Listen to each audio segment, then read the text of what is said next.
皆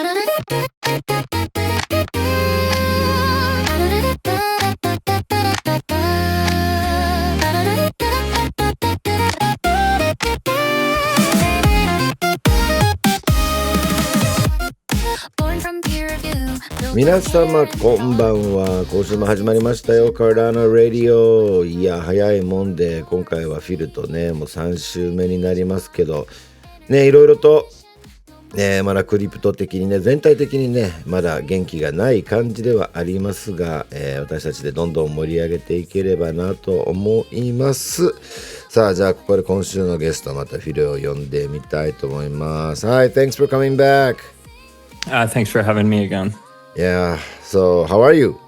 Good. How about yourself? How you doing? Yeah, woke up a while ago and drinking tons of coffee to start my day. Yeah. Yeah, that's how I start my day as well. Yeah, sometimes, I have too much and I have a stomach ache and burns by the end of the day, but I still can't stop with the coffee.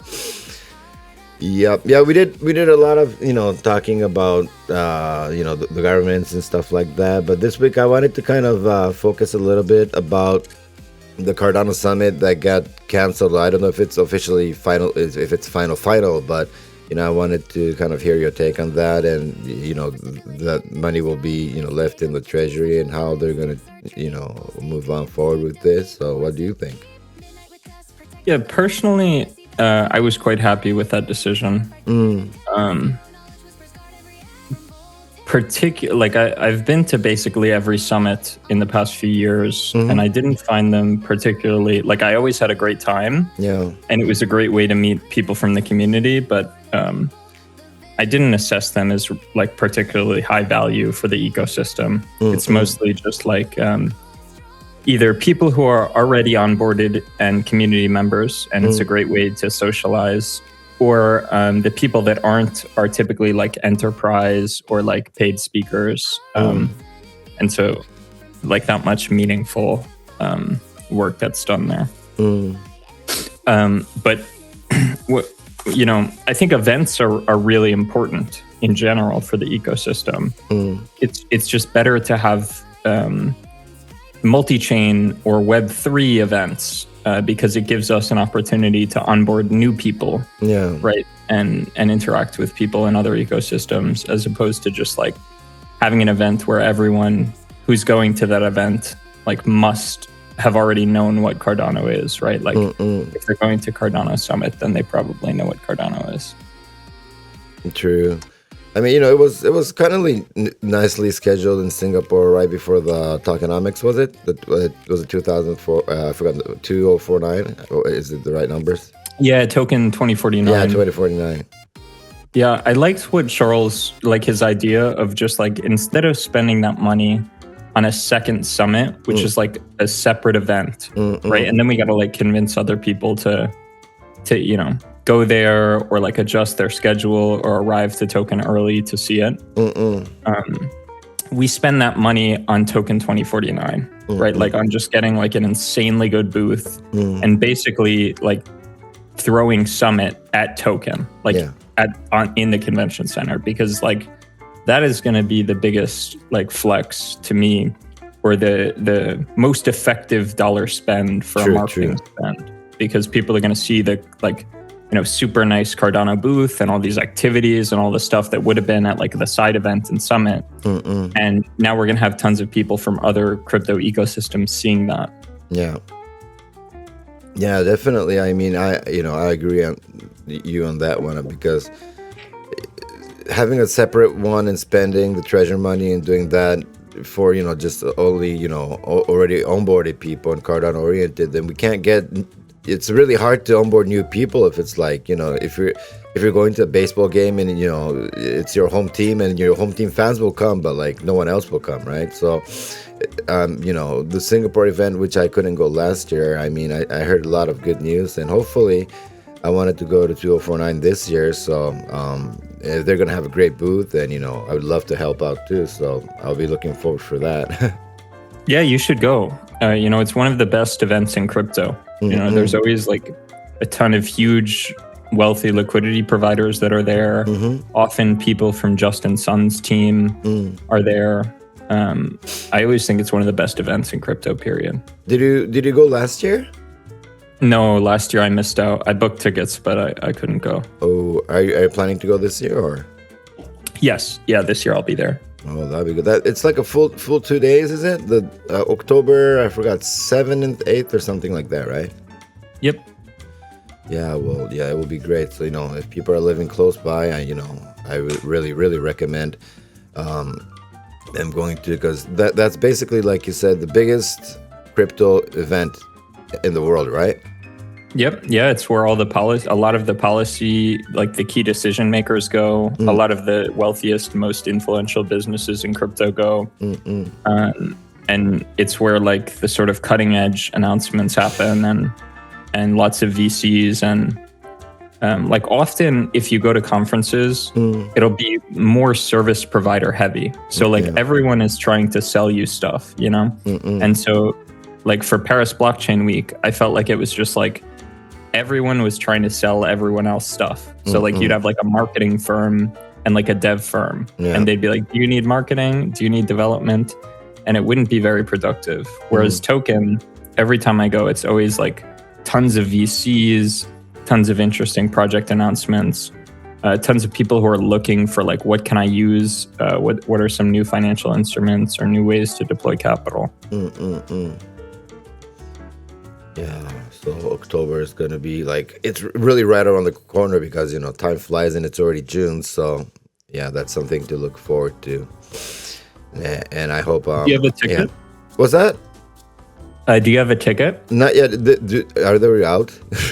Like, are they sold out? Yeah, you can get... Oh, yeah, it scared me. I can get you a ticket if you want. Really? Yeah. Okay, we'll discuss about it later because I would definitely want to go. Because if they were going to have the summit, the Cardano summit, then I was planning to go to that and the 2049. So definitely, please let me know about that.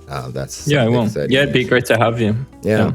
Thank you. Yeah, I encourage actually as many people from the community as possible to show up to this event because this is where you do a show of strength as an ecosystem. Yeah. Right. Like if you see like, we really want to flood these halls, and the whole point of like, investing more money into Token instead of doing a separate summit would be to like really make a statement to VCs here, because these are the people that decide where, what ecosystems they're going to deploy capital into. And if the whole conversation, like the whole convention center is Cardano community members, it makes a big impact. Yeah, true. And if they get a good location, if they're centered in the main convention area, and that speaks for itself, right? Yep. Yeah. Yeah, that would be good. And I would like to see a lot of the faces that I've seen in the past years too. And I mean, Charles had an exciting idea too. So yeah, October it is, right? Yep. Yeah. Yeah. And in fact, last time Cardano had all-time high was when they did they invested hugely into consensus, which is another event. That's where the whole like pineapple pizza thing came from. And they booked a quarter of that whole convention center, and it was all Cardano. And like people were freaking out. I remember like all the news articles were just like for like the next month and a half were about Cardano and how big that event was. Yeah, and even last year for the 2049, they had a good position too, right? It was pretty big. They had like a big Cardano area too, right? In Singapore. Yeah, it was pretty good. Yeah.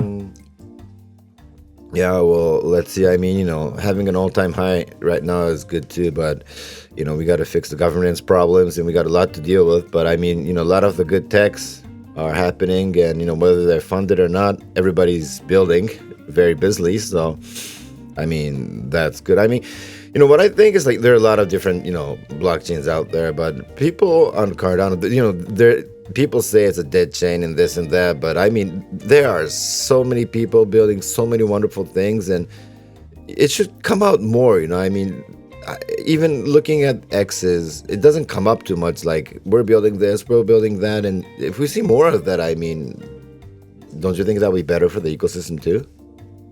Yes. Yeah, people have gotten quiet, which often happens in a bear market. But it would be generally better for everyone and for community morale because there's a lot of work being done, but people are much less vocal about it now. Yeah. Yeah, I mean, when I build something, then, I don't want to talk too much, but, at least I want to share the world what I'm trying to do, so people have an idea of what I'm doing. So if more people, raise their voices, I think it would be great. Yeah, no, 100%. It gives people a signal of, how many people are building on Cardano. And there are a lot of people building, but yeah, as you said, not so much. Most of the timeline is governance talk and very little about here's what I'm building. Yeah, and the governance period is treasury time is almost over, right? Because they're all doing all the proposals and everything will be sorted out all by end of June or July, and then I'm thinking what's going to happen to Catalyst too, because when Catalysts start popping out, then people start making their proposals and they got to share their ideas because they want their votes to have it pass. So I don't know, because it's been silent for the last 4 months, and I was kind of expecting for the Catalyst to be shifted a little bit earlier in a better way, but do you think it's going to happen soon, or it's just going to stay quiet for a while?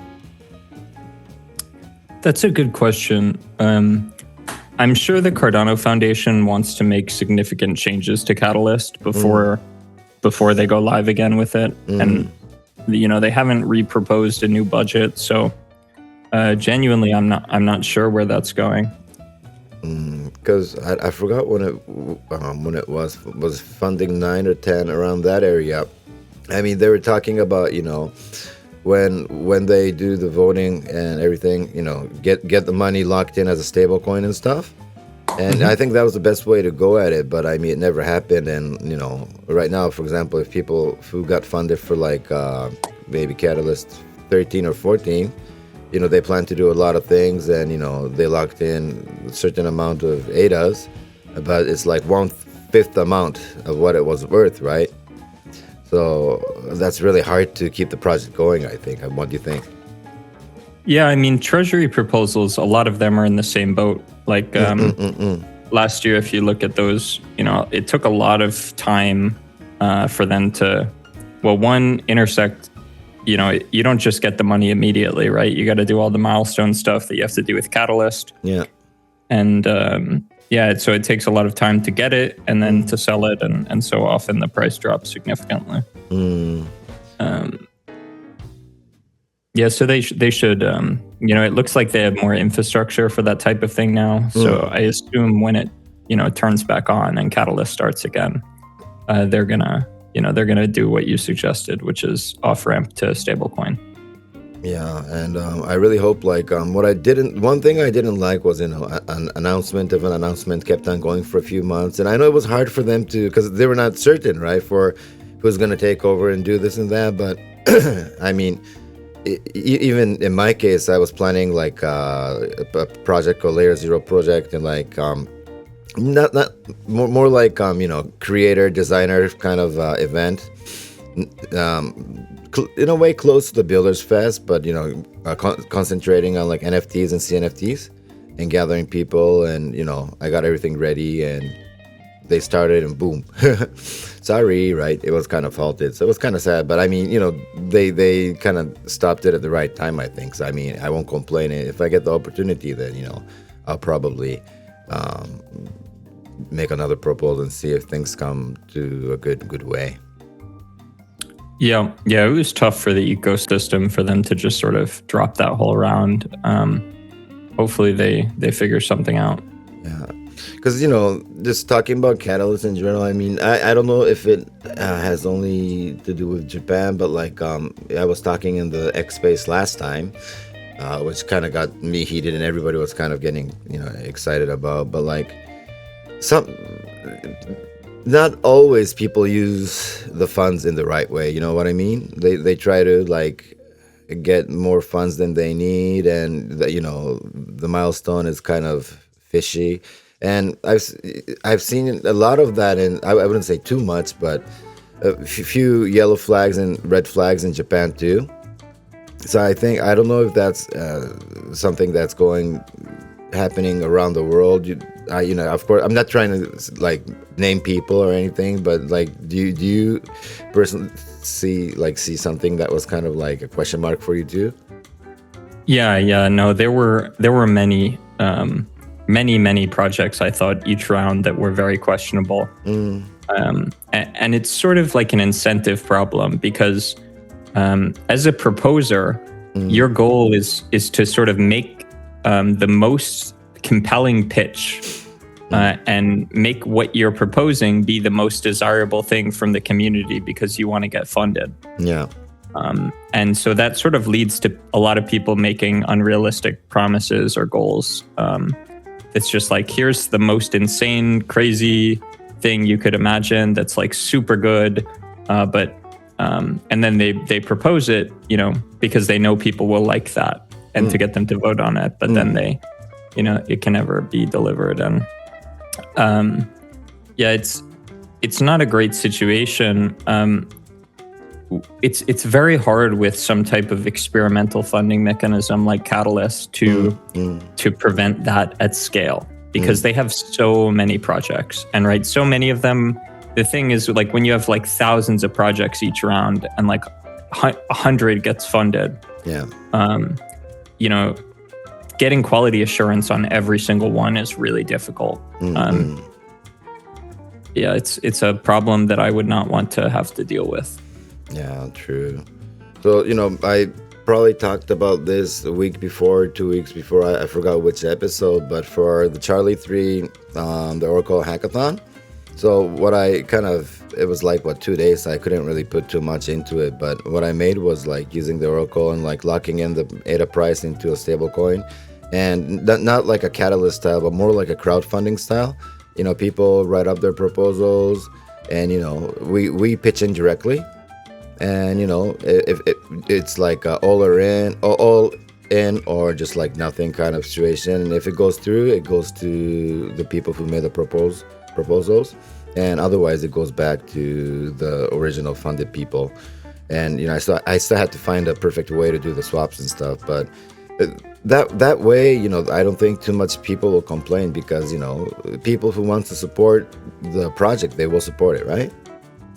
Yeah, that's a great idea. I mean, a lot of the time, what I try to encourage the community to do is look at things that work in the real world, like traditional financial vehicles, like high yield savings accounts or things like that. And if we know it works and the model is successful in the real world, right, then often there are benefits.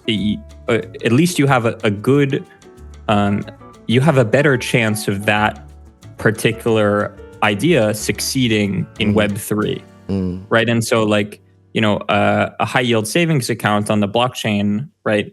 It's just like the same thing that we already know is successful and has demand, but with some benefits of, not having to KYC and all of these things. And what you just described to me, is sort of like GoFundMe.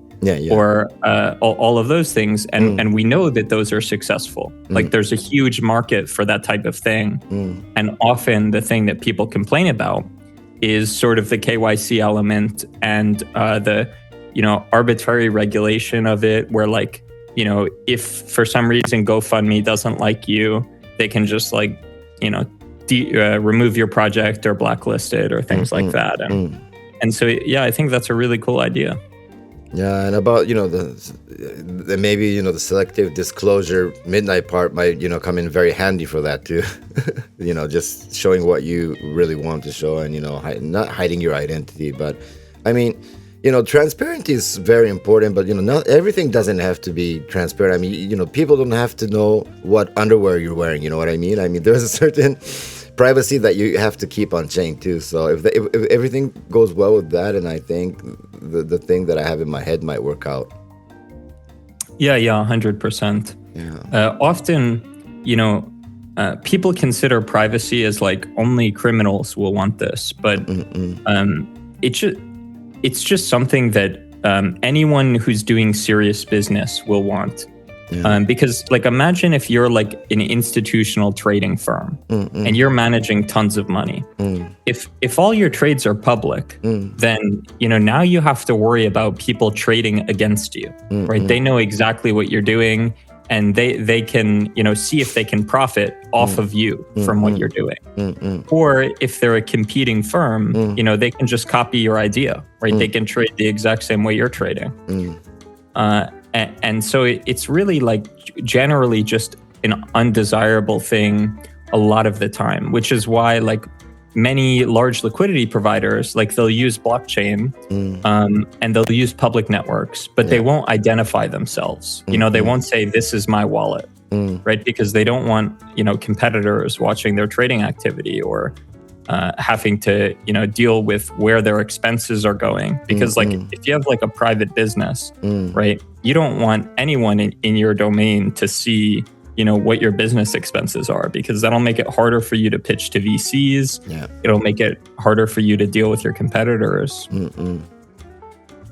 Yeah, true. You got a very good point, because then competitors can go under you and try to get the funding from the VCs and stuff, and vice versa. So yeah, you're completely correct, I think. Okay, so yeah, one more other thing before we make a wrap. Right now, like I was making a site. I haven't announced it on X yet, but like how the treasury should be, and like for example how the DREP should be treated, and more info I'll probably start posting.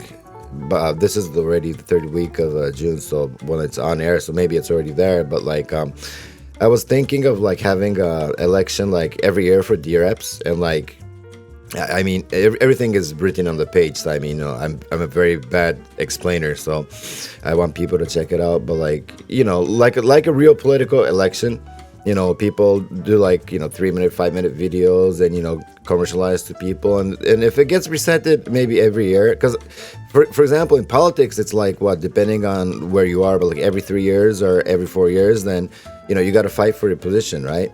And in the crypto world everything moves so fast. I was thinking maybe every year they should do that. That way the DREP powers could be controlled. And what do you think about my idea? Right, some form of like delegation expiration. Yeah.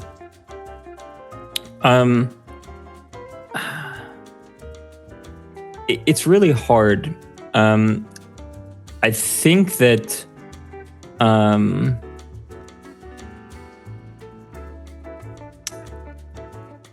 I think it's generally desirable, but I feel that it has the potential to just recreate the existing system if most of the stake is like partnership aligned. Right? If it's like, all of your stakers, then now they'll just have the hassle of redelegating to you. Whereas if it's like truly anonymous, right, and like random people are delegating, that's less likely. But if it's like for instance, true. The people are in your community and you can just reach out to them to redelegate. But I think it's better than what we have, right? More generally, I've been thinking a lot about like blockchain really works because it aligns economic incentives with intended outcomes. And so like if you want something to happen, then you need an economic incentive for that thing to happen. True. Right? Like people mint blocks and so they get paid staking rewards.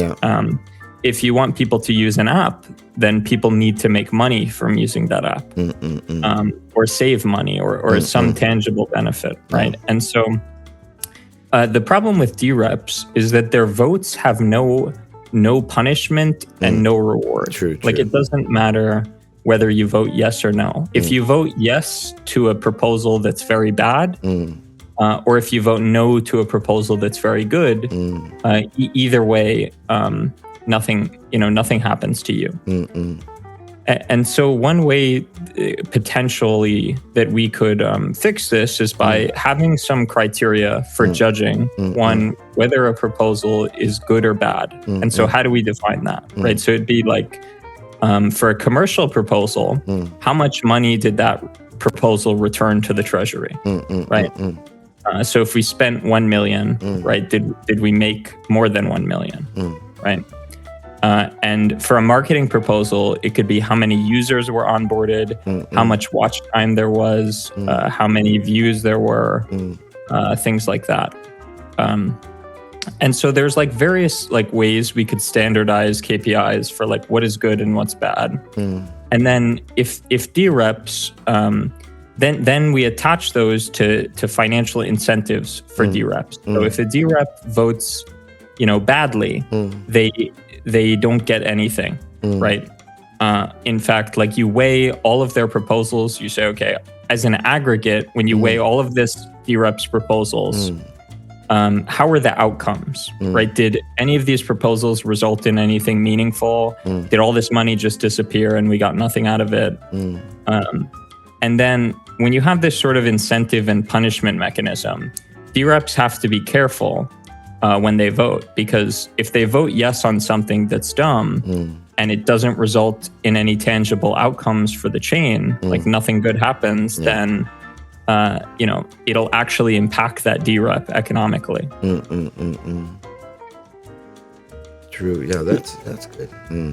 It'll be very hard though, because it's like, okay, well, how do we measure whether a proposal is good or bad? But at least just having some financial punishments associated with just like spending money for no reason, right? Like on dumb things. I think at least that would be a good start. True. Could they like do like a multi-delegation right now? Like, I mean, for SPOs, I mean, with certain wallets, you can not only put in one pool, you can put in pool A, B, C, and D. For delegation power, if with one wallet or maybe separate wallets, you can delegate to a few people at the same time, right? Yep. Yeah, it would be possible. Yep. Yeah, so I don't know. If I'm going to push it, then I would like encourage the people who has to delegate has to really look at everybody too, but make use of their funds. Don't just go full on to delegate A. Look at maybe B, C might be a good candidate, and just put it in different places could be a good option too. Right. Yeah. 100%. That would be great. If people like considered, if they really thought about who they're delegating to, and if they redelegate if they don't like them.